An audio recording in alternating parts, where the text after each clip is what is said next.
Today I'm going to talk about, well, you know what drives me nuts? The inability and unwillingness of so many in the entertainment industry, not willing to commit to anything. And I see it all over the place in LA. It's counterproductive. It's counterintuitive. It's damn tiring, and that's what it is. Even after all the years being here, it's hard to see why so much just doesn't get done. Hollywood's default answer to just about any question is not saying yes. We'll get into that, and it's coming up. Welcome to Hollywood Unapologetic. It's good to see you. My name is Orlando Dilbert. Oh, you see me, I can't see you.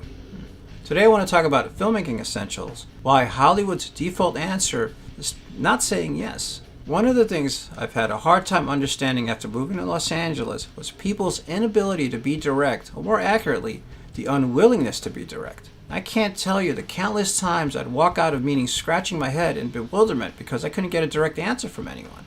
Just doesn't make any sense. So much time and money squandered because very few people want to do anything more than hear themselves speak, but not really saying anything useful. This is relative because so much of the industry is built on relationships one makes while they're in the trenches, and building solid relationships with the people you work with and do business with is a necessity. This may sound something that's obvious, and it should be, but in actual practice it is easier said than done. But to do that, you have to have a back and forth with useful conversation. And for any kind of relationship to flourish, there must be communication. Loyalty and the desire to play well with others is a rare and precious commodity in this business. Selfish agendas are very costly in many ways and will eventually blow up. And many people are content with doing as little as possible and just to escape by.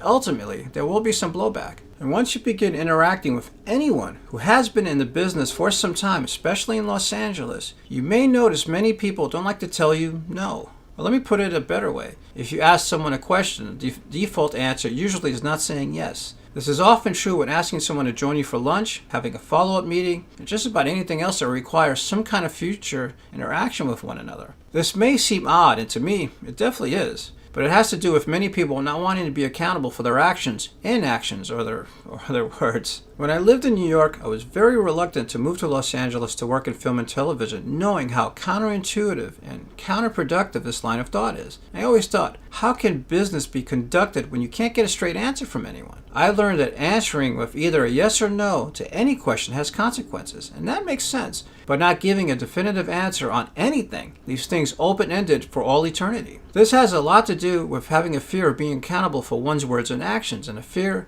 of commitment to those words and actions. And in the workplace, it could mean committing to your word can cost you your job quite quickly. And when you're working on your own projects or freelancing on someone else's projects, and the responsibilities and monies involved are much greater, being committed to your word has much greater consequences. Larger amounts of money may be potentially lost. There are many facets of the entertainment industry where the use of intimidation runs rampantly, and some producers use it to dispense fear. The many yellers many of you will come across in your travels capitalize on wielding intimidation as a tool. This is definitely not an industry-wide, nor do I want to imply that, but it is seen enough that some may believe it is part of the culture. And without a doubt, there is a sense of desperation all over Los Angeles. And once you're working in some of the production and post-production offices and sweatshops, this dynamic can be seen firsthand. That is where one can see how being replaced in the workplace is very common and quite easily done. And feeding into that sense of desperation for many is this never-ending feeling of just hanging in midair, waiting on an answer to every question you have bouncing around in your head that just never seems to come.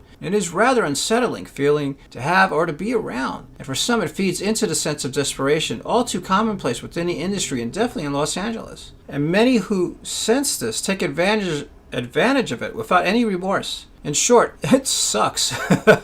This is why it is important to find balance in your life and have a willingness to be flexible when opportunities become available. Even if you're dealing with the yellers and those charlatans we have to all come in contact with, keep to your plan the best that you can. Never take what negativity they say to heart, and take advantage of the opportunities if there is something positive you can get out of it toward your long-term goals. Let all that petty shit go. And please keep in mind, everything mentioned here today, just because you can't get a straight answer from someone, it's more times than not are about him or her feeling the consequences of any type of commitment. Plan the best that you can for either outcome and keep pushing forward. Go, go, go. Next. The world is greatly influenced by what is seen on the screen and heard on the radio. Let's be the new Hollywood generation. Let's give the world something that will drive everyone to do something bigger and make a positive difference in the world. We are all in it together. Each and every one of you is an important part of our future. You're important to the lives of those who surround you. You're important to your communities. You're important to our industry. No matter what, remain optimistic and focused on your goal. Never stop believing in yourself. And always remember, you are the key to your own success. Take a breath, move forward. Together, let's create a revival, the resurgence of Hollywood, and bring back the auteur de cinema. Be an active part of the new Hollywood generation. You are a representative of the new Hollywood generation. And please subscribe to our channel and share. Don't forget to check out our other videos in the series. Follow the link below to check out our swag. Thanks. Join Hollywood Unapologetic in our quest to positively empower one another, to empower our industry in the true pursuit of our Hollywood dreams and in life. Hollywood Unapologetic is a continuation of the Pollyanna's Tear Soaked Battlefields of Hollywood, a survival guide against the cynicism and the hypocritical series of books designed to help you better prepare for success. Together, we are the new Hollywood generation. Welcome to Hollywood Unapologetic.